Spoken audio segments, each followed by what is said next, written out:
Petroleum and petroleum products are an essential and critical input into any economy. If you think about your daily transportation, if you think about the price of goods, anything that actually affects the day-to-day life of any citizen, any day-to-day life of the entire country, petroleum and the prices thereof have a significant component to play. On this show today, we meet to discuss the proposal by the government of Uganda to enter an agreement with Vitol Energy as a sole supplier of energy to Uganda. By energy, specifically, we mean petroleum and petroleum products. More to that conversation, we also told that there is a legislation, an amendment to the Petroleum Supply Act of 2003 to give power to UNOC, the Uganda National Oil Company, as the sole supplier of oil products into this economy. Now, this has raised eyebrows for many Ugandans, many commentators, and members of parliament as to the consequences of such kind of a decision, creating a monopoly over a resource that is so central to the life of a country is not a decision that can go easily without proper scrutiny of the members of the public. Good morning and welcome to Focus on Parliament. You are watching Civic Space TV and I'm your host, Hariss Ocampo. And together with me in the studio are thought leaders in this country, practitioners, academics, researchers, but also people serving in high political offices. On my immediate left is Chemonges Timothy, who is a regular on this show. Chemonges is a researcher, but also a programs lead at Center for Policy Analysis, and in his work, they follow closely the workings of Parliament of Uganda. Mr. Chemonges Timothy, you most welcome the show. Thank you, Hariss. Good morning to our viewers. I'm glad to be part of this conversation. Looking forward to the fruitful outcome of the discussion. Thank you. How has your week been like? You look fresh. Looks like you really had a productive week. Yeah, sure. I think there are a couple of things really, as both as an institution, the Center for Policy Analysis and Parliament Watch, but also as an individual, that we are working towards to ensure that there is more transparency, there is more openness, but also the question of accountability and transparency within our institution. And Parliament has been one of our very key institutions that we've worked with to support them, but also work very closely to ensure that there's a sense of accountability, transparency, and providing information to the public to enable them or to enable the public, hold the leadership accountable, but also participate and be involved in the day-to-day running of the country. Thank you so much, Timothy, and the organization. We really appreciate your contribution to the civic discourse within this country. Next is Lady Charity Ahimbisibwe. Lady Charity is an executive director of Institute for Electoral Laws and Governance Institute in Uganda. That's a branch that's the Ugandan branch. Otherwise, for Kenya. Yeah, you're a regional organization. Which countries you cover? We cover Kenya, Somalia, Ethiopia, Tanzania. And you focus on elections in the region. Yeah. Yeah. What's cooking? What's latest in of that course, area? In the area of elections, a lot of things are cooking. Ugandan elections are going on, but also at a regional level, we still look at instruments like the African Charter for Democracy, Elections and Good Governance, and how we can propel those ones as instruments to be used in the Eastern Horn of Africa to promote democracy. We talk about this animal called democracy, but we don't seem to want to respect it. And yet we have seen in some places it works well, in other places it hasn't worked. The coups are lessons for us to pick from. Is it a growing trend in Africa? Yeah. Is it a growing trend? Is going to peak also in the Eastern Horn of Africa? Do we see concerted efforts across the African Eastern Horn to support each other even in electoral processes? When it becomes hostile within your country, can you rely on Kenya to propel the news? Can you rely on Tanzania? Can you rely on Ethiopia? Can you rely on Somalia? Can somebody else make some noise for you when you don't make noise? So, You welcome Charity to the show. It's always an honor to have you to share your thoughts and experience. So thank you very most much, welcome. Ocampo. All right. Next is Augustin Otuko. Augustine is the private secretary to the President of the Republic of Uganda, specifically on political affairs. Augustine, it's indeed a true pleasure to have you on the show today.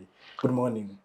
Good morning, comrade. It's a pleasure to be here to share thoughts with the public on the most critical matter pertaining petroleum and oil. Yes. I think it's my second time to be here, and the first time I was here, it was quite an interesting experience. Yeah, we hope this will glad. also be another thrilling experience, especially now that we have here a man who is at the center of information, Yes. sitting in the office of the president. Definitely gives you a vantage point to look at the economy and be able to give us a richer picture. Now coming to our conversation, why don't we start with you, Augustine? The government is proposing, or so we are told, that has already signed an agreement with Vitol Energy, who is a global supplier. And the agreement has the effect of giving Vitol Energy the monopoly rights of being the sole supplier. Oil, as we understand it, petroleum products, for clarification, is a critical resource.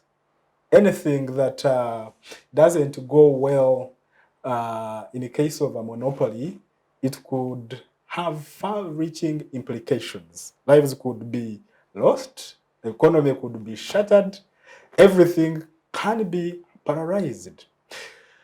But before we go into the implications of the decision, could you please take us through, by way of making sure that we're on the same page with our viewers, could you give us a brief overview of how the petroleum market of Uganda operates? Thank you very much.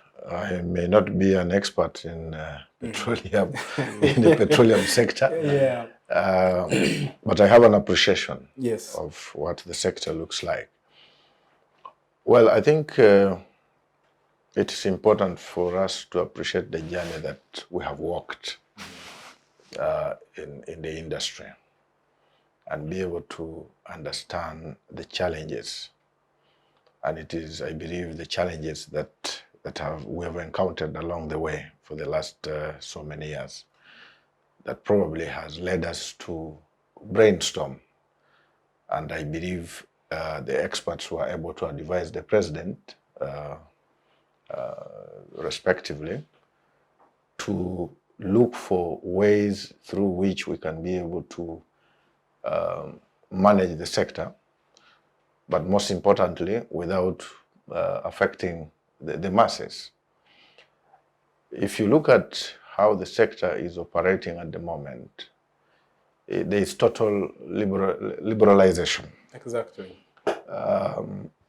Much as we are in a free enterprise economy, it is important that certain key sectors of the economy, most especially energy sector, must or should be regulated. And if you look at the president's consistency in trying to advance his position on the energy sector, right from umeme and the other components of the energy sector, he's been very consistent and saying there is a problem. And this problem was, first of all, created by the technocrats. The technocrats whom he trusted to transact on behalf of the people of Uganda, on behalf of the government of Uganda. Everybody knows and everyone is complaining about electricity. The same applies to the oil sector. You realize that the sector is entirely controlled by cartel. And these cartel are deep-rooted, some of whom are within government, some of whom are foreigners, some of whom are big men in the private sector. So if they decide as and when they can be able to increase the price. Even the president has said this, that for a long time, he's been asking the people in government to work according to what he had advised them, but they had not been able to address the matter. So in other words, the point here is that why are we into this conversation? We're into this conversation because the masses are uncomfortable with the rate at which the prices of petroleum products are fluctuating. And they are fluctuating in a way that is affecting the local people. So as a government that is pro-people, I think it is in order to find an amicable solution.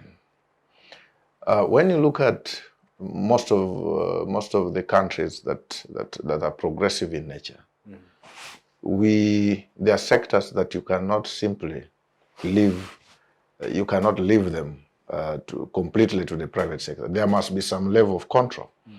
And I think what government is trying to do is to come up with that control. How and the mechanism through which they will come, they will institute those controls can be debated. They can be debated, but the controls are very critical. We need reserves. I will give you an example. If Kenya decided to close the border today, in one day, in 24 hours, we shall not have fuel here. But the monopoly that is because the state or the government of the Republic of Uganda does not have much control over it.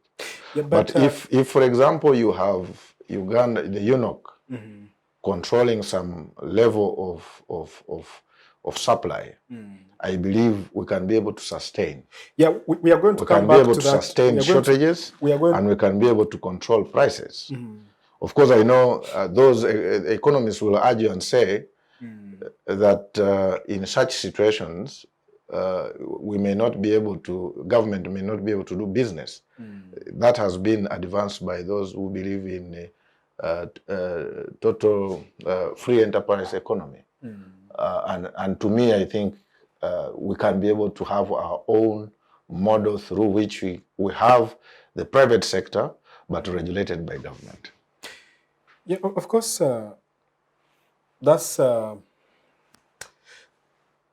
compelling argument, Augustine, but yes. Is the creation of monopoly the only available tool to government? Because the Petroleum Supply Act already gave government, when you look at section 26, 27, government already has a way through which they can regulate. It even goes ahead to give government powers to create price control body, yes.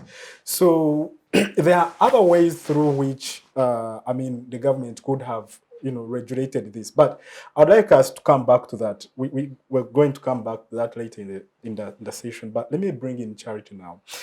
Augustine says that the president has been clear that we have, he likes to call them viruses. I listened to his speech and he was saying we have bad people in government who have betrayed their country. And he also says there are people on social media who are paid by these beneficiaries. In other words, these viruses, we call them viruses and pests. And they don't want to save the country from being overcharged. My biggest concern with that is that the president has been in charge of this country for about 4 years now. Are his comments to be taken as genuine, as serious? And if yes, if there's a genuine concern, does that mean that Uganda should be concerned about who is actually in charge? Because if you're not aware of these trends of a critical sector like energy, because at that time it was about electricity, this time is about petroleum, and then he says there are people within the government, but he's been in charge for 40 years. It's a very good question, because indeed when you're in charge for 40 years, people expect better accountability and transparency from you as head of state. And I don't know if you've seen the journalists. I saw Kanare Mugume tweeting and saying the president is talking like a leader of opposition. Exactly. We would have expected him to be accounting for why are there cartels, not telling us, hey, hello, there are cartels who exist here. He should have been in charge, and indeed, as citizens, because he holds the mandate. He should have known somebody was taking him for a ride all this time. If it is indeed very true that what is happening in the oil sector is there are cartels, if the cartels really exist. Because nothing happens in Uganda, and President Museveni doesn't know about it. All these meetings that happen in ministries, they consult him. He is informed. The only thing I could probably put him off the spot, or he is reasonably expected to know about it, is when he gives, not reasonably, he doesn't take reasonably. When the president wants something, he follows through to the last letter. I will tell you, I will give you an example of him with the homosexuality bill. I don't disagree with you. I read word for word of that bill. Yeah. I changed the writings in that bill and I sent it back to Parliament. Yeah. Now that is the kind of person he is. Yeah. I mean, just to buttress your point, I totally agree with you. But even if he says, okay, he was not aware, wouldn't that amount to him indicting himself for failure to perform? Because correct. Isn't it part of his job description? Yes. To exercise due diligence? Correct. Doesn't he owe Ugandans a duty as a chief executive office of the country called Uganda to act reasonably to a particular standard? And his argument, I guess, in this instance would be right now, that's why I'm taking the action I'm taking. I think the only time I can let the president off the hook is if he gave instruction to a certain direction and it was not followed. Because sometimes he issues instructions and people do otherwise. People have even sometimes picked letters where he has signed, and for them they appoint their own people because they have his signature and they have access to his signature. They've done these things. And then he comes back to try and rectify those issues.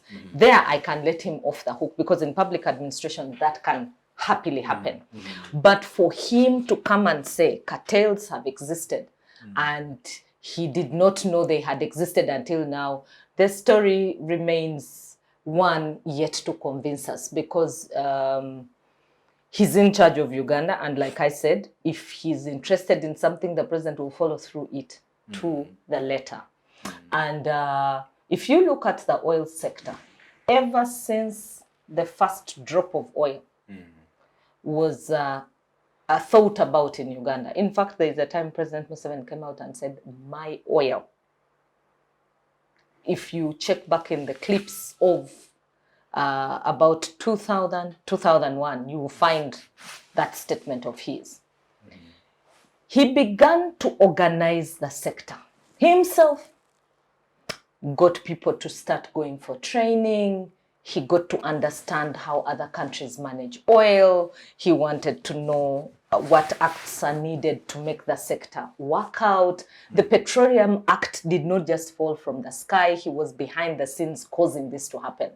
So I don't believe that there is even one point when he slipped off the oil, except maybe if he came back and told us that there was instability at one point in maybe Congo, and I was more engaged in the war in Congo, and at that point I maybe decentralized power to someone, we could begin to believe him as a president. But before now, I have known him to take a lead on the oil sector.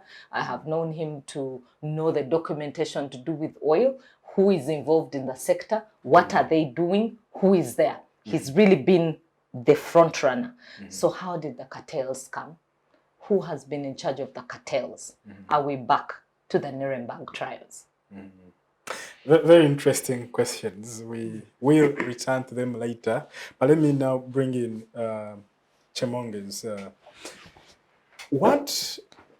Because from the 1990s, before that we had state monopolies. Yeah, we had state parastatals. You have the coffee marketing boards. You have so many boards. You have, I think, a lot of boards. So many examples that we can point to. But then there was a change in policy to liberalization. Okay, and we liberalized the economy, and we were given all these reasons that government-run parastatals are not competitive. The government has no capacity or competence or enough incentives to manage businesses very well. So we sold all the parastatals, and now here we are, now reversing the policy, but in a direction, or rather in a sector that is so critical to the economy. What do you think has compelled this kind of reversal in policy? Thank you, Hariss. So first, I must emphasize that the context of how government operates in Uganda sometimes is marred so much with a lot of suspicion, notwithstanding the validity of the decision being taken. And so whether government is actually making the right decision, the politics of the day, the question of governance still lingers around the decisions that we take. And that's why even as we look at, from where I stand, I think there is more than what we see in light of the current decisions to allow UNOC to have monopoly in the sector.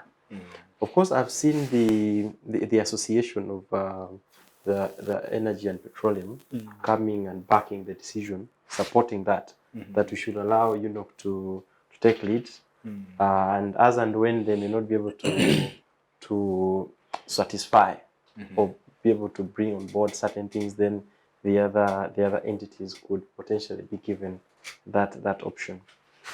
But ultimately, the question is, what does the monopoly seek to achieve? Does it make the price of the products any cheaper? Does it provide us with security? The submissions are clearly to the fact that maybe it's going to make things better. But it's true that the sector is, as mentioned, is marred by a lot of quite a lot of irregularity. And so what we could be we are in a state where we are trying to manage certain things both individually and at the state level. And so I think that we are heading, first of all, in a wrong direction. It doesn't seek to achieve, it doesn't guarantee reduction of prices, security, and all those other things. Actually, on the contrary, I think that there is a hidden agenda behind all these things, which will allow time to test. And so to have this conversation is key, but also to understand how we got ourselves here. I had a meeting, I attended a meeting last week, bringing on board the different players, the different companies under the Ministry of Energy. And you can definitely see that it has very qualified individuals, and in their submissions and in their talking and presentation, they really mean good. And these are fairly people who seem to be very experienced. But technocrats. Yeah, they're technocrats. Yep. And when I look at the submission, and the blame seems to be heading to the technocrats, that they could have made a mistake somewhere. I think I'm tempted to disagree slightly, because I think that the political question in this country is the start and the end of the direction we've taken and where we are today. So my interaction with the technocrats in some of these agencies, you find they're very good. And they seem to suggest that they have advised, they have given position, but most of those decisions have not been taken. They're ignored. They are ignored. So where could be the missing gap? it definitely lies with the ultimate decision maker. Who are the politicians, including the head of state?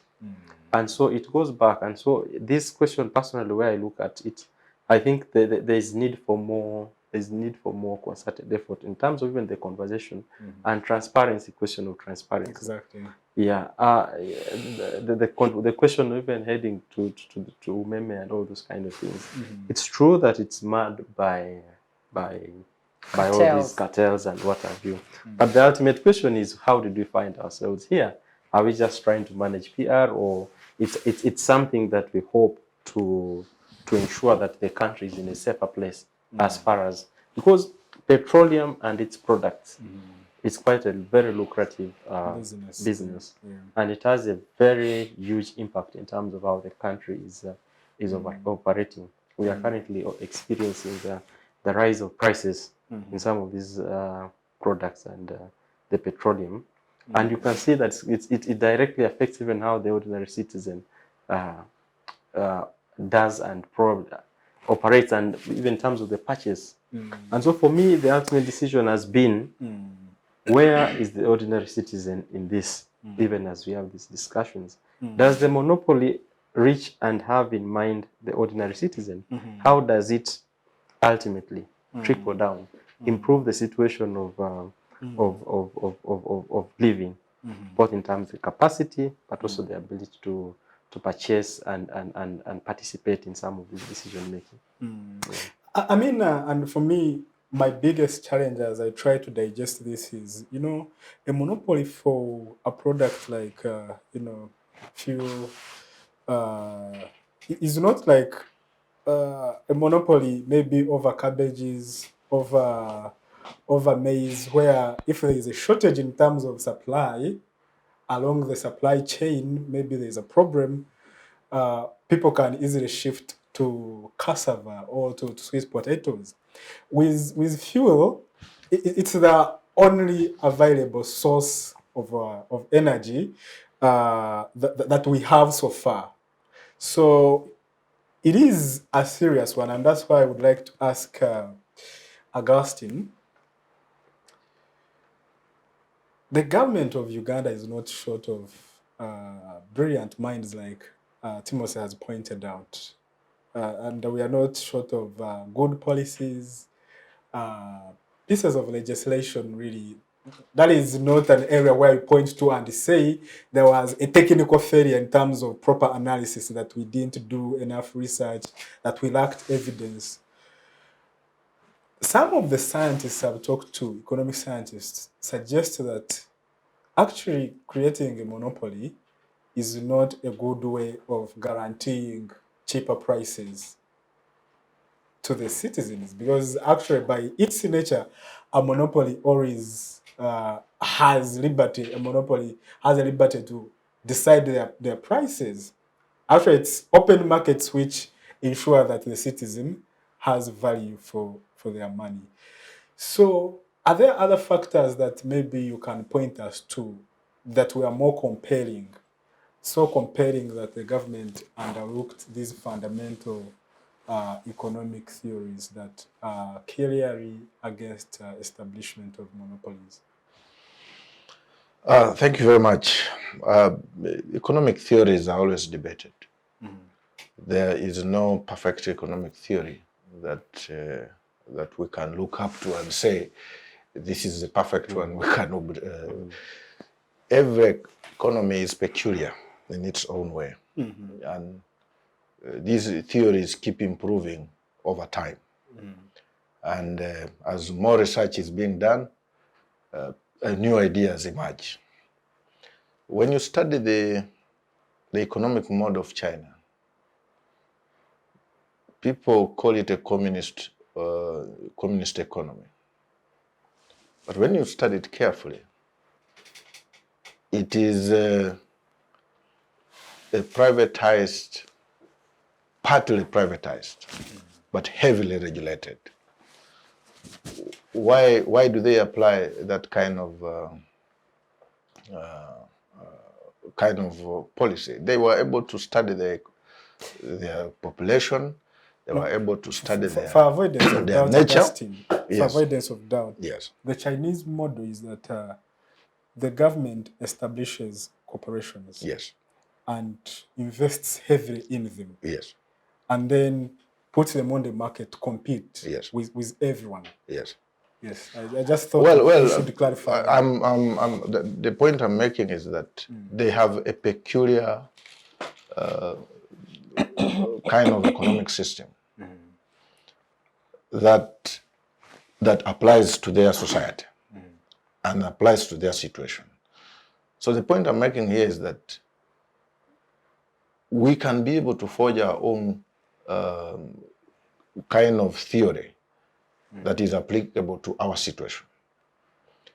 The president's message was very clear. He said, for a long time, he's been concerned about the bulk suppliers, those that supply to these other petroleum dealers in Uganda. And he said he was able to do his own investigation. The prices were exaggerated. This has been his concern. And he said, for us to be able to deal with this, can government be the main bulk supplier and supply at the price that the bulk seller is able to give it to us? So that in such a process, we are able to access these other suppliers, these other retailers, are able to access the fuel that we use at a lower price.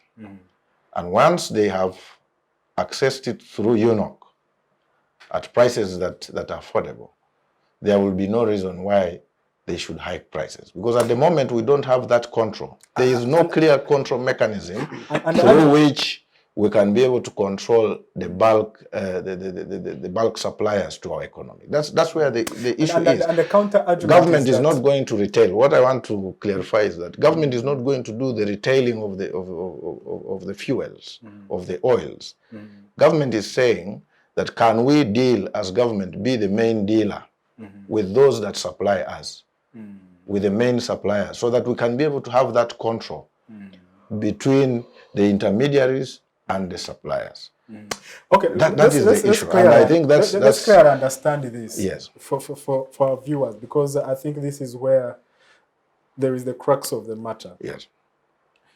We are currently operating what we call the open, the open, I don't know, it's called open venture arrangement. With Kenya. Yes. Where we buy the petroleum products from private suppliers in Kenya. Yes.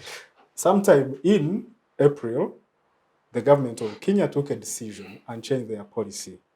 And they entered what we call government-to-government arrangement with the Gulf countries, Yes. Saudi Arabia and other members that are oil producers. Yes.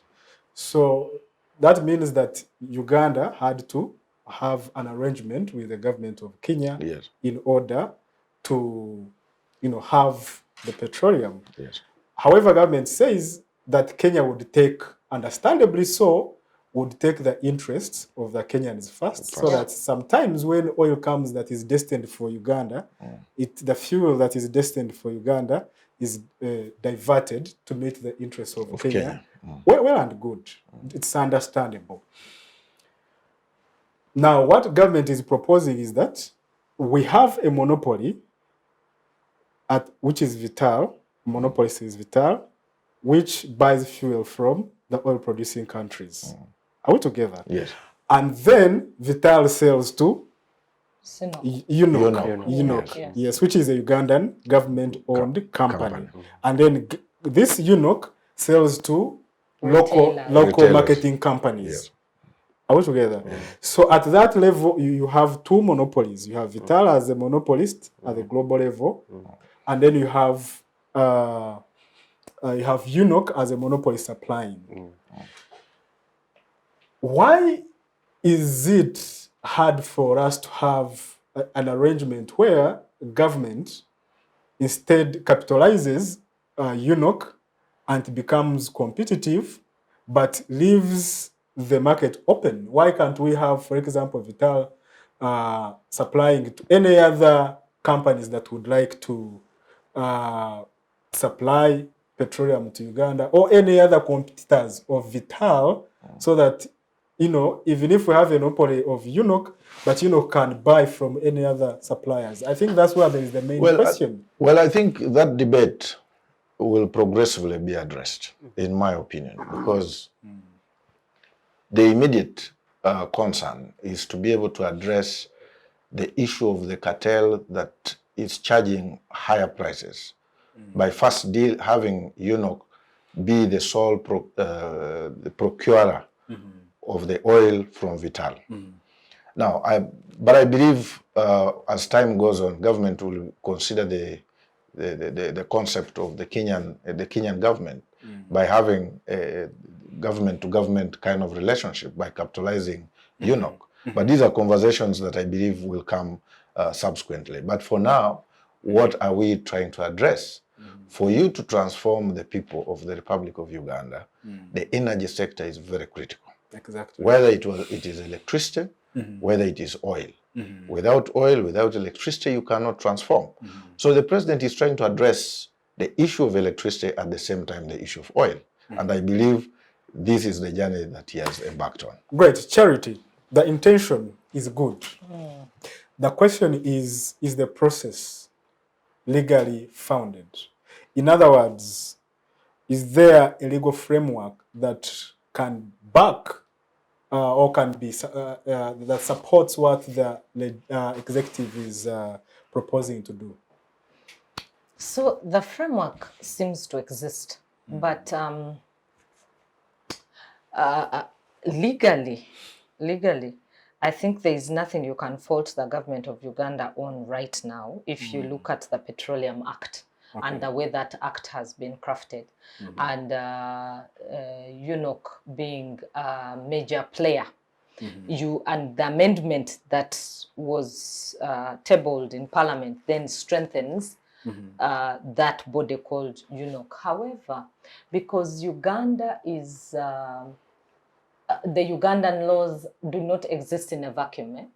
They are supposed to be in tandem with international laws, even on trade. Like a WTO agreement. Yes, and commercial trading. It would be funny how we have one company called Vitol, who is being the sole supplier, the monopoly at international level. It's going to cause a lot of mayhem. Also, already on the East African front, I realize there's a question of sovereignty and a question of national interest at play, because that is why now a commander-in-chief has to come in. That is when the president comes in to use his powers to decide at this point, let sovereignty reign. But when we look at the market forces of demand and supply, and generally how those market forces of demand and supply play out, the question would be, was there free consent to to contract Vitol? And if there was free consent, who gave it? And was there a lawful object? Of course, the object is there, it is lawful. But was there consideration for it? Yes, there must be consideration that was made. How much was it? But the process itself that led to zeroing down on Vitol had questions. Government first met Vitol, agreed with them back behind the scenes before coming to seek approval from cabinet. That is a flawed process. The truth of the process should have been you seek cabinet decision. Yes, first you go to cabinet and say, look, we want to have a monopoly called Vitol because of the following reasons. We've discovered that Kenya is edging us out in terms of oil trade, and it's not fair trade for the Ugandan citizen, because the Petroleum Act says that all petroleum will be extracted for the good of all Ugandans. And the Petroleum Act of 2013 also says there will be transparency and there will be accountability in the processes of storage, production, development of oil. Okay? That is what the Act states. For the good of the Ugandan people. Now, who represents the Ugandan people? Cabinet. Who represents the Ugandan people? MPs. So somebody went on behalf of government, whom we don't know, and decided that we would have this company, this Dutch company called Vitol. Now, does this person who went to put Uganda in a contract with Vitol, does he represent all the views of Ugandans? That is one. Two, when you look at the process of not seeking the approval of cabinet first and coming back later to clear the process, doesn't it then raise questions? Why didn't we first tell cabinet? Cabinet went through the whole process of debating, okay, we brought 3 companies, but this is the best company according to this trade. Because even in an organization itself, before you zero down on an organization, you have to gauge. Let's say you're bidding for printing. You put out a call, and then you decide on the 3 organizations or 4 organizations that have bidded at a board level. You say this organization has this strength, has this weakness. This one has this strength, has this weakness. So based on this process, we zero down on this one. And it is a concerted effort, not much later, for one person to come back and say, oh yeah, it's okay, Vitol can go through. Why is the process being flaunted? That is the bigger question for us to interrogate, and which journalists should also interest themselves in. Charity, I would like you to walk me through this process, like an ordinary Ugandan on the streets of Kampala, because this is very important, because I want to understand, legally speaking, ordinarily, what is expected if a government of Uganda is entering a critical agreement like one with Vitol. Who does what must be in place, which steps must be followed? Yeah. Okay, so and I hear you loud. One, there must be a legal framework in place, because the framework sets the standard. And what is the framework? It is the Petroleum Act of 2013. What does the standard say? The standard says that we will have a national oil company, and that national oil company will be in charge. At first, what the Act stated was that it will be in charge of ensuring transparency, production, development, storage of oil, and all activities that concern themselves with the production of oil products in Uganda. Very good. But it doesn't give government power to have a monopolistic agreement that gives, power to UNOC to be the only supplier. Yes, that was the original act. Yeah, exactly. Now came the bill.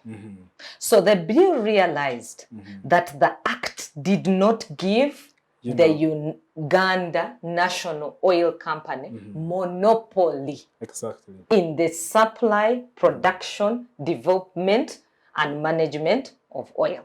So the bill then came to give that monopoly. And the bill has not yet been passed. No. Actually, I don't know if it is even already on the committee level. Is it on the committee level? It's at the consultative level. It is still consultative. So which means there is no enabling law. No, it's not yet there. And yet, Augustine, we are told that the agreement between Vitol Energy and the government of Uganda is already in place. It is. There is a contract. So that's why I ask the question now. Under which authority does government of Uganda have the power to enter this arrangement then? I think the manner in which we do stuff in the country, it's not the first time when we shoot and then the start manner, thinking, you mean? The manner, the system, how we do stuff, how we think, but also how we treat and respect our legal framework, including the citizenry. It's not the first time where things are done and then we have to clean them up after, including the most recent coffee issues. the decision is already taken. In and this then particular thereafter we have case, to- Timothy, are you saying that this is an illegal agreement? It is irregular. Anything that is not supported by the legal system, where the standard is the and law. yes, where the standard is law, and it's Correct. clear and it's not silent. It's very clear. Despite of all the good intentions, Augustine. So maybe just Yeah, but first, so you see, the country is not run with good intention. We run the country through the legal system. This is a democracy with clear structures. I think that's an important. That's an important one. I would like you to repeat it for viewers. If we are to decide to run the country on intentions, primarily on intention, the goodwill of individuals, it compromises the state of the country, and that's where we find actually ourselves today, because we've left, or individuals have actually we've destroyed the systems, the institutions of this country, and allowed the goodwill or the goodness of individuals to run how the country operates. And so I think that's also a very important point to underscore. But I think more importantly, it's in how we treat business in the country. Many times, and I've just mentioned the recent coffee deal. Despite the concerns of citizens, of course, that why we had the capacity, why would we allow an individual or a company to have a sole monopoly in the sector? Of course, the matter has never been resolved, actually. Parliament made a decision and it has never been acted on. And so I think it's in how we do things, that we proceed, we do whatever we want to do, and then thereafter come and try to clean up. But it's also to emphasize that it is within the mandate of Parliament and Cabinet to think through, to bring on board this legal framework. Whichever side or whichever decision you want to take, the only requirement is that, first of all, it must be participatory. 2, it must be anchored on the law.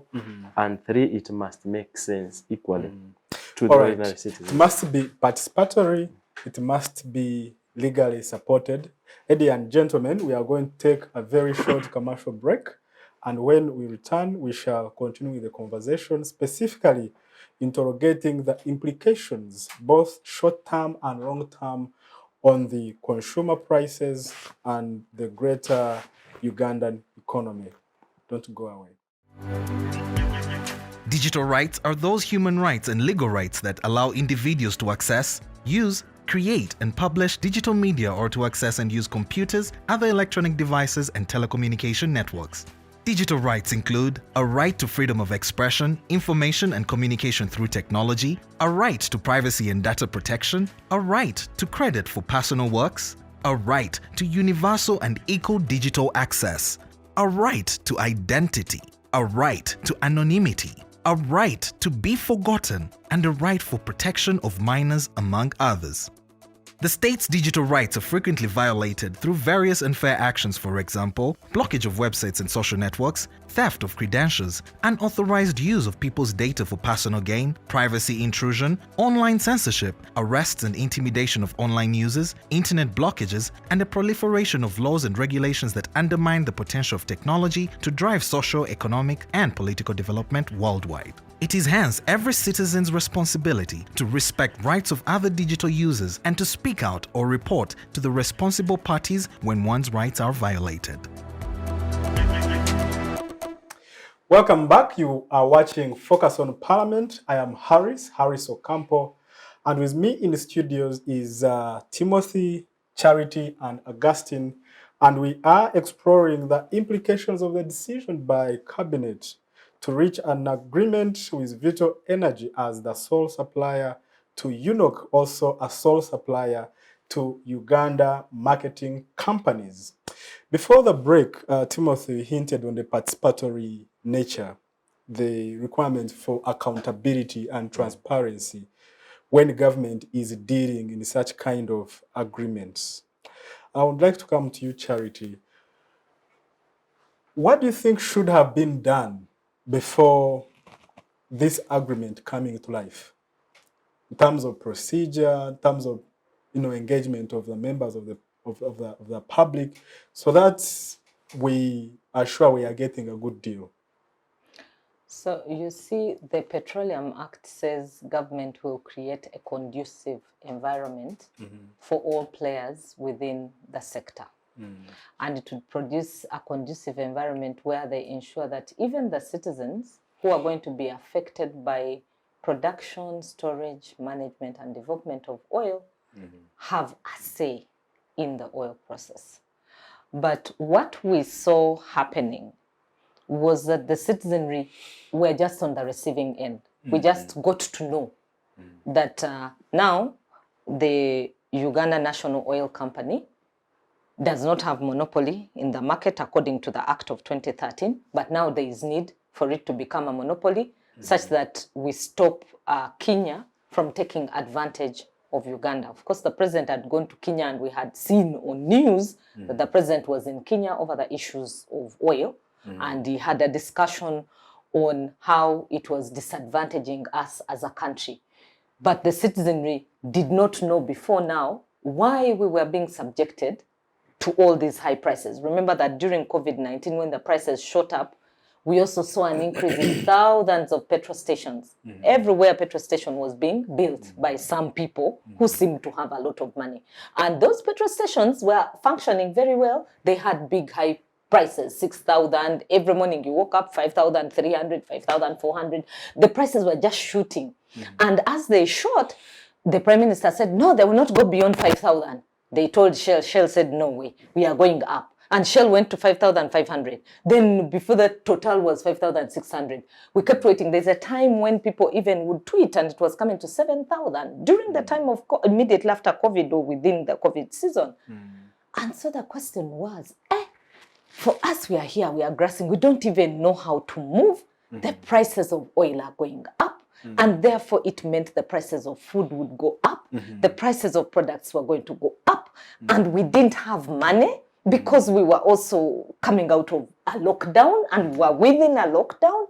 And so it was difficult for the citizens to connect with what was happening. And the president says it is during that time that he began to do a lot of questioning, because when he tried to control the prices, he couldn't control the prices. So what should have happened after COVID-19 was that an audit transparent report, which Chemonges is talking about, transparency, accountability, information should have been put out for the public, because all the monies that had been spent during COVID, Parliament called for accountability of most of that money, and even the accountability for the bins failed. The bins that were being distributed, the portion that was being distributed during COVID-19, it failed. Now, okay, if the bins and portion failed, the accountability failed, maybe then the accountability should have been in terms of oil and the reservoir, and how we didn't have enough oil in our reservoirs in Ginger. And then government then now has a storage plant, a big plant that we have been told will have a capacity of about 3.2 million liters of oil kept for purposes of scarcity, or even making the whole process easy for citizens to access oil products. Now, when there is a process, a legal process, it precedes all other processes, because the legal process sets the standard. Procurement should be done legally. So Vitol should have been procured legally. Like what other standards Uganda goes through to procure a company that is a monopoly. Who went on behalf of Uganda? Was he representing the views of Ugandans? I have said that before, because cabinet was just being informed at the stage of the bill going to Parliament about a contract that has been signed with a company called Vitol. So where did it come from? How does Vitol finally get into the picture? And that is all we are asking government to explain to us. To say, okay, this is how Vitol got into the picture. A number of companies were considered because I think you had Augustine. He told you that Kenya got into a contract with Gulf Stream on how they can get this oil quickly for themselves, but they would take the lion's share. And then they would give us small percentages. They would say Uganda share 30% with Somalia, with South Sudan, and all the other places. They were not concerned about our energy demands. And remember that when you're in a partnership, it matters what the partnership is saying. Exactly. So they didn't care about the partnership. And it's the reason why Uganda decided to say no, also as our interests matter. So there is the will is good, the reason behind is good, but the process for which the monopolies makes the intentions questionable. Yes, it does. Great submission. Augustine, let me bring you in. I mean, like Charity has said, the intentions seem to be very good. I mean, every time there is a problem in Kenya, then there is almost a fuel crisis in the country.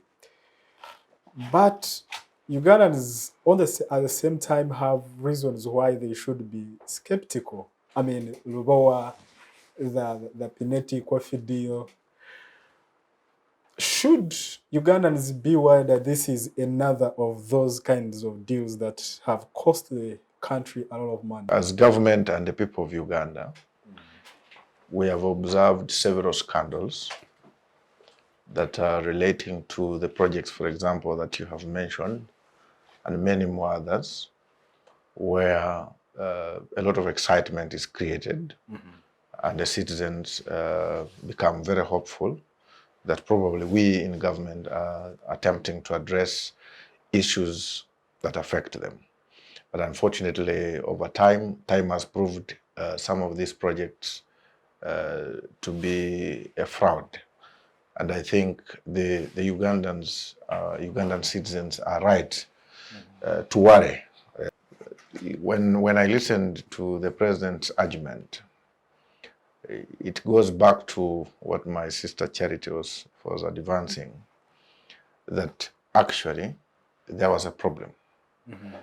And a problem that showed government as if they had no control. That we give hope to the people that, well, do not worry.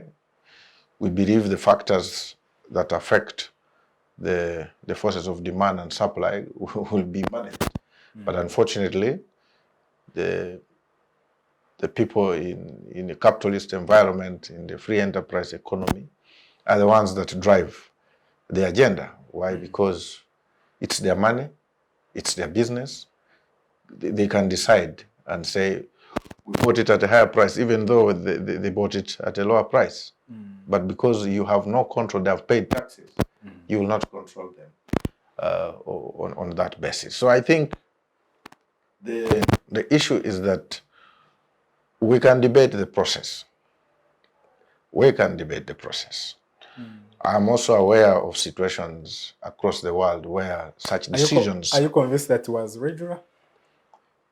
I may not be able to say confidently no or confidently yes. Why? Because I think if you listened to the tone of the president, for him he's saying, my people have disappointed me. And by saying my people is meaning those that he's working with. And he decided to go to the battlefront and say, let me go and address this matter myself. And I think the law, the constitution gives him some power exactly. to be able to make some of the decisions that, like that one that he has taken, exactly. on condition that you can be able to ratify it through a clear process. The law allows it. And you see, yes, Augustine, on the one hand, people like Charity do acknowledge the realizations of the president. Yes, there is unfairness in the prices that are being charged at the pump. Many Ugandans are being cheated. Fair enough. Which is a result of people he termed as unpatriotic. I agree with him. If people are leading citizens to be extorted, I think they qualify to be unpatriotic. Fair enough. But then, instead now of following due process, people like Charity are concerned that he is actually using a wrong to cure another wrong, which means that at the end of the day, there is worry that it's not going to be ironed out. The law provides a president room.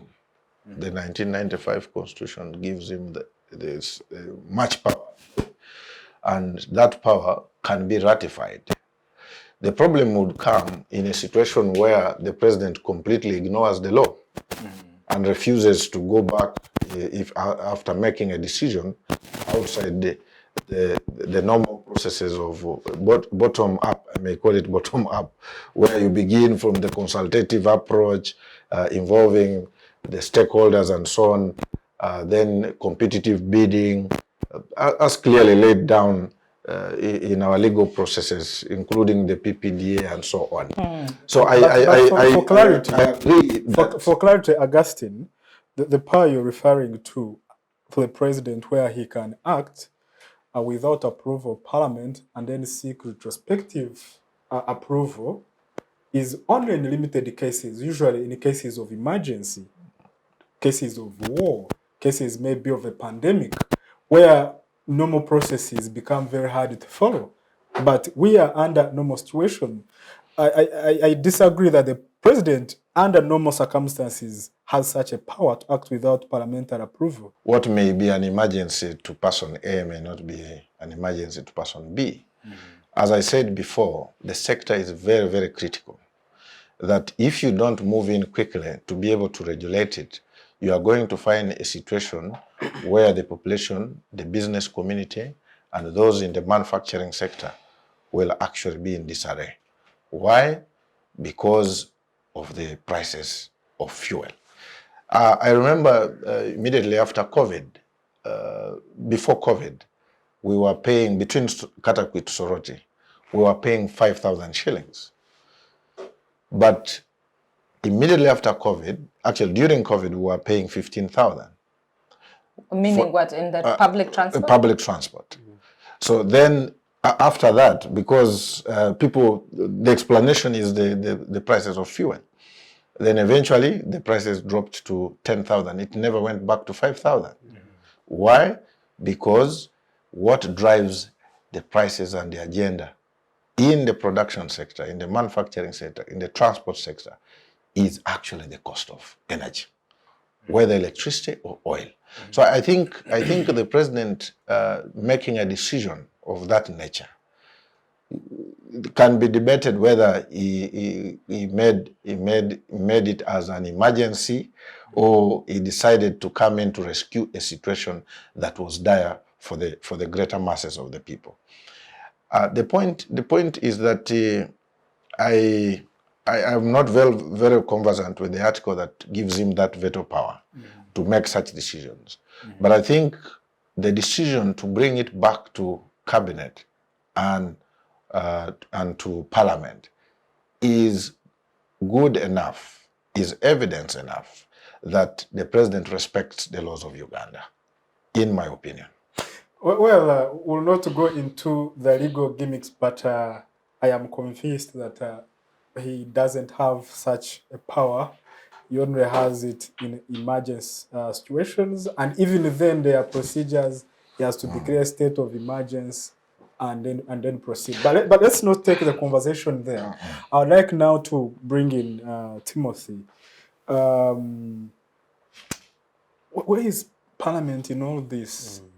I mean, would expect Parliament to, under its oversight mandate, to keep the government in check and make sure that actually it checks the government, or it's able to stop a government from abusing the constitution. So thank you so much. Maybe I just needed to comment something that we're having discussion. I think that if you envisage the 1995 Constitution, it gives the president so much power that sometimes the imagination that the president can come out and complain that my people have failed me with this all power, that you have the power And given our context, as even some of the submissions we've had, if the president is interested in something, he will go after it. And they will finish it. He will finish it. And you've seen how we've dealt with other matters in the country. Yeah. And so I'm inclined to imagine is either there is a higher power than the current power that is running the country, or maybe there is no interest, or it's probably selfish interest. But maybe coming back to Parliament, why Parliament? So Parliament holds a very sacred position in our democratic dispensation to not only provide oversight, but also to see that the voices of the people is at the center of decision making, but also to protect the sanctity of the Constitution, meaning that some of the concerns in terms of the breaches and even how the president exercises his mandate, how our legal systems look like, and that's where the power for them to make laws, to amend, to do most of these things. We've had a common saying that Parliament has so much power that it can do anything except changing man to woman. However, we've seen in our current system. But I believe they can, because They can change a man to woman. That's a very interesting they can pass a law and say Chemonges is within our political dispensation. Given our political dispensation, I mean constitutionally, yes, but given our political dispensation, would you say that a parliament has such a power? To do what exactly? The power that is only limited to changing a man to a woman. Of course, the parliament operates within also a specific legal framework. Okay. But also, other than the power provided for in the law, there are other powers that you exercise as a result of your position, as a result of the influence. Parliament controls resources. It can determine how much you get. It can determine what law. So I distracted. So I hope it that becomes the very, very critical role that Parliament plays. And so I think that even in the oversight perspective that Parliament holds, we are increasingly seeing an extension of the executive in the legislature. Correct. Meaning that to some extent the legislature is incapacitated or is in a position that they can make certain decisions independently to veto some of the decisions, some of the desires and interests of those of the executive. And I think that's an irregular place. And that's why we've actually seen some of the cases that we've mentioned here. We've had some of the instances that you mentioned, the Luboa, the Atiax, the Atiax sugar factory, the ARV, and all these other instances. Even the Soroti fruit factory. The Soroti fruit factory, which never took off. We also promised the ARV plant, and monies were appropriated. The COVID-19 also was supposed to produce. The COVID-19 was this all those things. So you find that there are gaps. Yet, even by the way, even after the irregularity, for example, of Luboa Hospital, we continued to appropriate money to that specific hospital. Yet, it's also a loan, by the way, that Parliament approved and guaranteed government at that specific point in time. And so it's money that is running. So it's a space we find ourselves that while we desire Parliament to take very, very firm position to ensure that decisions, the work is done in the right manner. Of course, first of all, I must say that the excellent work that Parliament has done, and that's credit must be given to them. But in light of critical decisions, such as this of petroleum and its products, this is a very critical decision. And many times you will see the hand of the executive coming in to ensure that its interests are catered for. However, I think that probably this will be the right opportunity to interest the members of Parliament and to remind them that they exercise, they took an oath to protect the Constitution, and every decision that they take should be in the best interest of the country. meaning that if they are regulated by the executive, they should be able to stand firm and make those decisions. Otherwise, I've also seen that the continued flexibility by the legislature to accommodate some of the irregularity by the executive has provided the ground for the executive to go beyond what is within their mandate. And even in terms of just practices, you see sometimes in parliament where you have ministers who are supposed to be present in a specific plenary sitting to respond to some of these concerns. They are not there. Yet parliament, notwithstanding the power, they cannot take firm decision to ensure that they are there, decisions are taken, the decisions of parliament are taken seriously. That if parliament makes a decision, while say, for example, a motion will be an advisory to the president, it should come with the weight that it deserves, so that we have a serious parliament that can protect the interest of its citizens, but also protect the rule of law to promote democracy. Fair enough, but still in Parliament, one of the critical issues that was raised was the numerous dates of the first oil production in Uganda. Charity, remind me, when we first discovered oil, the president promised that the first drop of oil would come out when? It was supposed to be 2022? No, I think it was about 2005, 2010. No. When It was was 2022, like 2022, because now we pushed it. We pushed it 3 years ahead. Yeah, So now we are told it is supposed to be 2025. end of 2025. Yes, so it was pushed 3 years ahead of the first estimate. So the first estimate could have been 2021, 2022.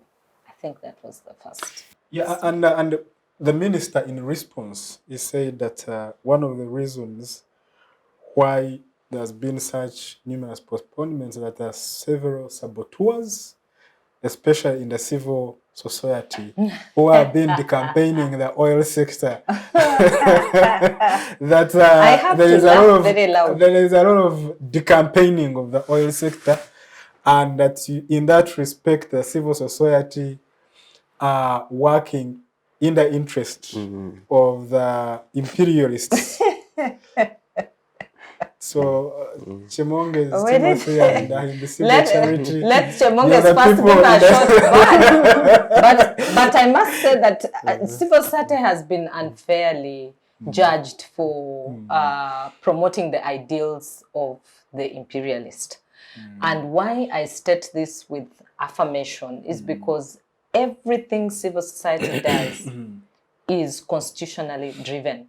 Civil society draws its mandate from Article 38 of the Constitution that says every Ugandan citizen has a right to participate in the governance of their country. So how does the Ugandan participate in the governance of their country? It can be through elections. And remember, national objective number 2 is about promoting democracy.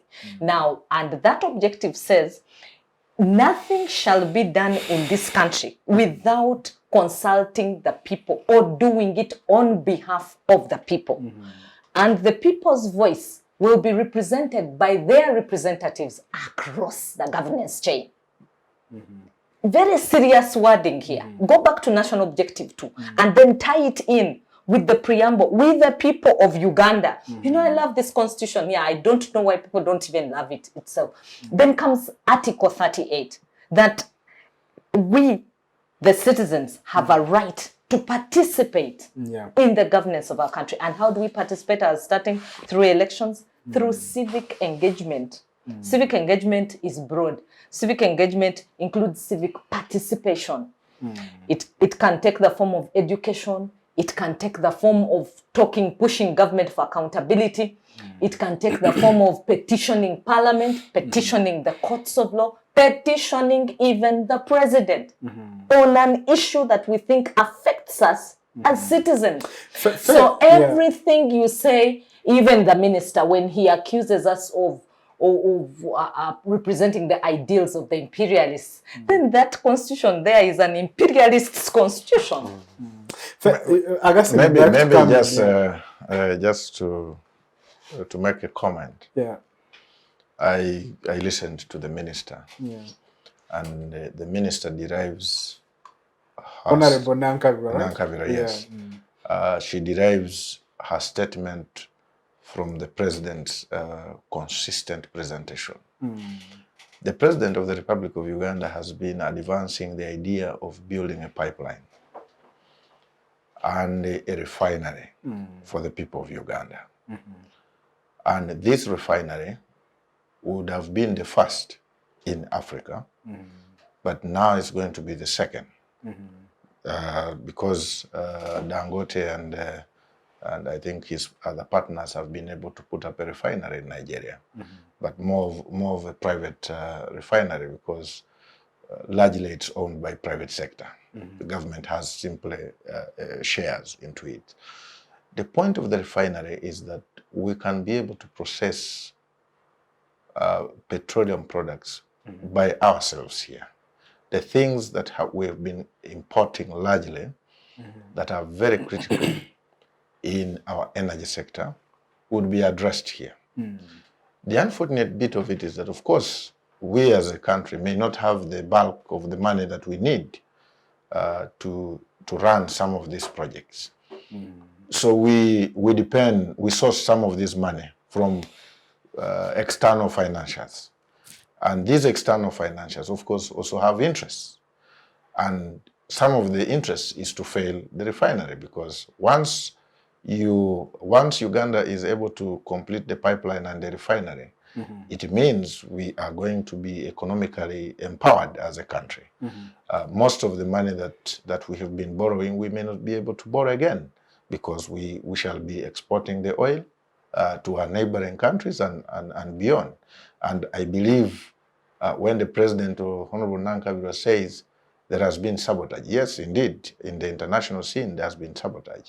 And also, it may not be the entire civil society, but there are some elements within the civil society that have been working in the interest of the saboteurs to expose the government of the Republic of Uganda as a bad government, or as a bad government, because of the decision to come up with the idea of constructing a refinery. And I think that's the basis for which government of Uganda is consistently saying there are some compradors that are being used. The main argument, yes, the members of civil society, at least those have followed, as to why they think that the ECOP is not a good idea, is premised on the belief that it has far-reaching negative consequences for the environment.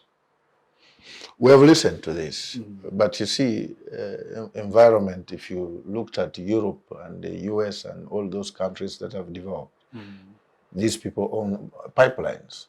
Why didn't the question of environment arise at the time they were constructing pipelines? These are issues that can be addressed along the way, but the idea of stopping the pipeline based on the environment is not a good idea. Why? Because we are not the first country in the world to construct a pipeline. We should be able to cause a debate and say, what are the best mechanisms that we can use, or what best approach should we use to come up with a pipeline that has less adverse effects on the environment and the surrounding population. But the West has been entirely against the ECOP, and that's where the debate is. As people of Uganda, this is something we should be able to reject. Timothy, the minister has chosen your colleagues. I don't know, you don't work in this area. I know that yours is parliamentary work, but what is your opinion about this, the portrayal of civil society as the saboteurs against the production of oil in Uganda? No, I think that it's first of all the detest to listen to what is sometimes correct. Two, civil society presents an opportunity to provide alternative views, but also to provide a platform where people can engage. Many times, and of course not entirely true, just speaking specifically on this, the concerns around climate change are real. We are currently, so it's not a question that is in debate. Climate change is real. question of human rights that have been raised in light of the pipeline are real. And so how then do we address those? Because ultimately, as a country, we would want to have our interest, and the pipeline should go on.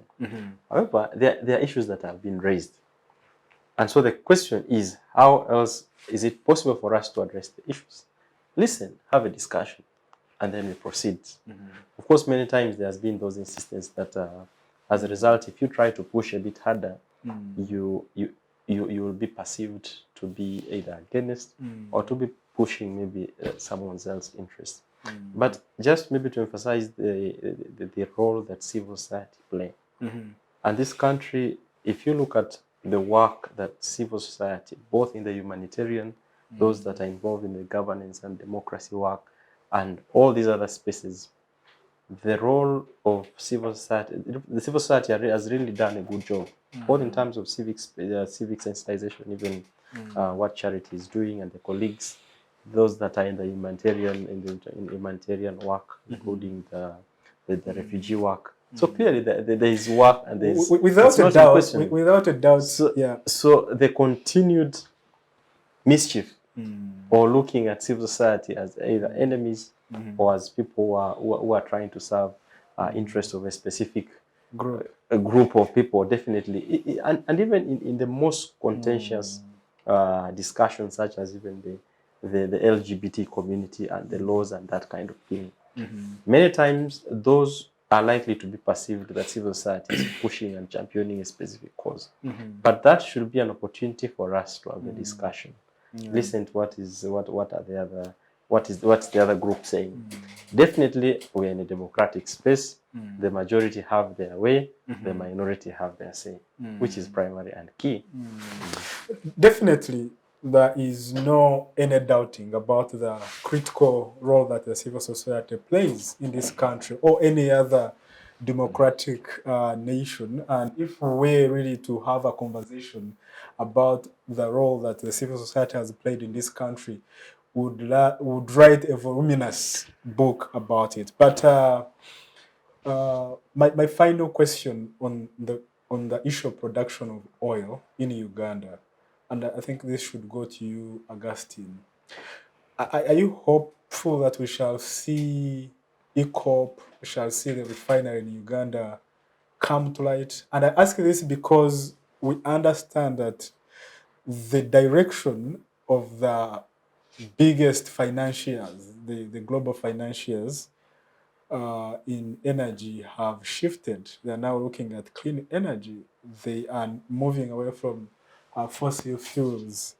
So when the minister keeps postponing, this raises some doubt in the minds of Ugandans that maybe the government is struggling to find financiers who can make these highly demanding capital-intensive projects.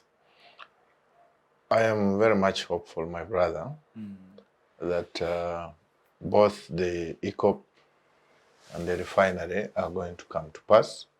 But of course, they are not going to come easy. Why? Because of the global politics. The global politics, most especially around fuels, is quite very complex. And it is all these delays, all these technicalities, the financial challenges that government is facing in line with the financing that specific project is arising because of the global politics. I personally do not believe that the financials have completely shifted now, but it is the politics in the petroleum industry across the world that affects the decisions that we take here. But it comes with a lot of sacrifice, it comes with a lot of consistency and determination by the government of the Republic of Uganda to ensure that the generations to come will benefit from this project. Great. Let's now shift our gears to our final segment, and that is scrutinizing the relationship between Uganda and Kenya.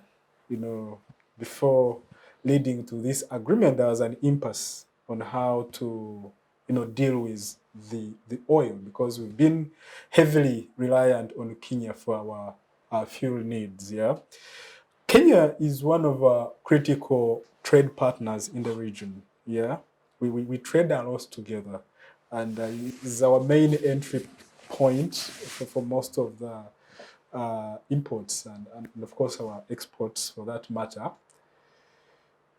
How do you, ladies and gentlemen, see this relationship being affected by the agreement? I understand, for example, Kenya has refused Uganda using their pipelines for purposes of importation of this fuel. Is it likely to strain this relationship? Is this something we should not worry about? I'd like to get your take, and I'll start with you, Augustine. Well, thank you. Trade is quite interesting. For a long time, we have had issues, on and off issues. Mm-hmm. But what has helped us between Kenya and Uganda has been our ability to discuss. Mm-hmm. We, our crisis with Kenya on milk, on eggs, on cereals, on maize, and so on. So I believe even when you read the president's statement, he says, I have had an engagement with the head of state of the Kenyan Republic. I am confident. Of course, the politics of Kenya is very volatile. Mm-hmm. As long as they realize that they are going to lose out in terms of income by allowing Uganda import directly, not through them, there will be a bit of friction arising from the trade partners, because Kenya is more highly capitalized, more capitalistic than Uganda. Mm-hmm. And if you check the direction that we are taking over time, the president is talking about getting back some level of control in critical sectors of economy. And that completely differs with the Kenyan method of operation in terms of applied capitalism. So I think in my opinion, with the time, of course, the Kenyans will have to appreciate. Mm-hmm. I remember we also had challenges with Kenya in line with the ECOP, and we had to negotiate with Tanzania, and there will always be a way out. The most important thing is that the objective is very important for the benefit of the local person. All right, Charity. Yeah. So that Petroleum Act itself talks about the interests of the citizen and ensuring that the health, environment of the citizen is considered as paramount for the Ugandan government. And so everything government has done, if you were to assess, is supposed to be for the good of the Ugandan citizen. Mm-hmm. And is there going to be a restraint in this relationship? Yes. You should be cognizant of the relationship that is happening between Kenya and Britain. You saw the Queen and the King of Britain coming and stopping in Kenya and having conversations with President Ruto.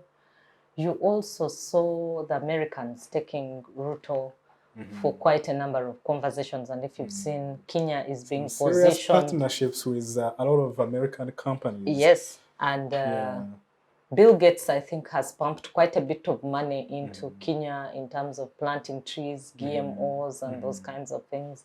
And so there's a lot of money coming from the West, and it's being channeled into Kenya.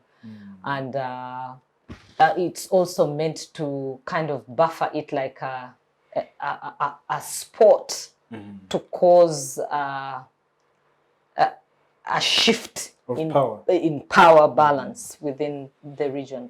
So there's going to be a bit of friction. But when you look at the Ugandan government and the intentions, I think this is when the question of patriotism will have to come in for us as citizens. There's going to have to be a point when we delicately will have to ally with government. There are times when government does things which we do not agree with. But it is also good for us to think, via the bigger picture.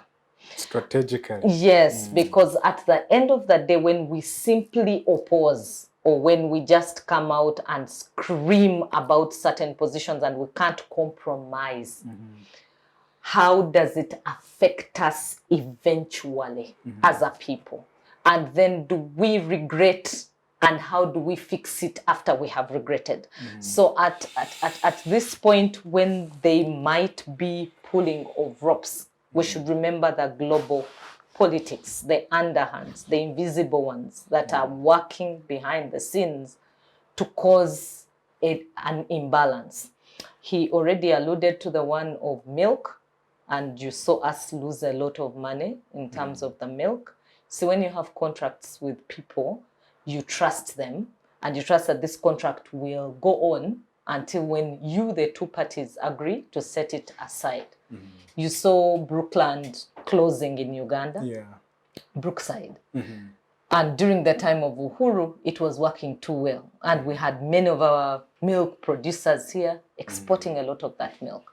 Now, as Ugandans, how then do we ally with government? We begin to drink the milk. Let us find a way in which this milk is going to be consumed in schools. It's going to be consumed everywhere. Let people be encouraged to take milk. There are people who say, for me, I can never take milk. Yes, because they've never interacted with the milk in the first place. So we must find ways in which then we make it a useful product for ourselves locally, but also because we now have a bit of goodwill in Congo, maybe make Congo the other place to export most of these products. And us as citizens to also see how do we engage with those processes to make it a bit easier for the government. So there is going to be friction, most certainly, and it is going to grow. Kenya is not going to take this lying down, like you have said. True, they've refused us to use their pipeline. We haven't constructed the pipeline which you saw, and civil society rejected through the Stop ECOP campaign. The reason civil society was rejecting was because the project affected persons had not been compensated. The health of the people as provided in our Petroleum Act was not being followed. The carbon emissions and the environmental degradation was going at a very fast rate. The issues as raised by the law that sets the standard were not being followed. So as much as citizens should adjust, I also think that the government should live according to its own creed. Follow the law which you have set in place to ensure the PAPs are compensated, to ensure health concerns are taken care of, environmental issues are taken care of. Then civil society won't come out to say, stop ECO. Fair enough, Timothy. No, absolutely agree with Charity and Augustine, and maybe I have nothing useful really to add. but just maybe to give it a given perspective. I think that we are currently working towards strengthening, but also building the East African community, and so these efforts really speak to the test of us realizing this goal. I know we've moved a journey towards realizing the community, the East African community, but there are quite a number of hurdles, and those includes the question of oil, whereby it sort of raises the issues of mistrust, the underhands here and there, and so for me really is to say that some of these things tests the realization of the East African community, but to also emphasize that the desire to have the communities is very good. And so that means that all the countries must operate and treat all the actions that they do in the best interest of their people, but also in the best interest of their respective countries. Great. Our time is fast spent, but I'll allow each one of us 30 seconds to give our viewers our parting shots. Well, I want to say that the objective of the president is good. We can debate the processes and the procedures that my sister Charity was talking about, but the ultimate goal should be to have a cheaper cost of living and the cost of production in Uganda. Thank you very much. Thank you so much, Charity. My parting shot is that Rwanda has given us free way into there by lifting visas. Kenya has also said 2024 the visas are going to be off to allow for trade to really happen and also intermingling. You know, the more you associate with people, the more innovation you get in your head, more ideas. Uganda should follow suit. Why are we keeping on the visa requirements? We should also follow suit, and then that will help us better with the integration Timothy is talking about, but it will also help us better in terms of trade. Great. Yeah, mine really is to interest the viewers and all the people that are watching us globally to take interest and participate in the governance of the country. Exactly. All of us have a role to play, irrespective of the magnitude of the role to play. And so as really in light of, broadly speaking, there are different avenues, there are different platforms that we could potentially contribute towards the good governance of this country, and it's our mandate. If we leave it to a group or a small group of people, definitely we'll be heading to the dogs. Great. You've had it all. That is it from us. Now, to you, our viewers, it's very important that you realize that important power, the vital power that you hold in your hands, and your participation is very critical. The topic of discussion today has been about the agreement to make Vitol and the sole suppliers in the supply chain of petroleum and petroleum products in Uganda.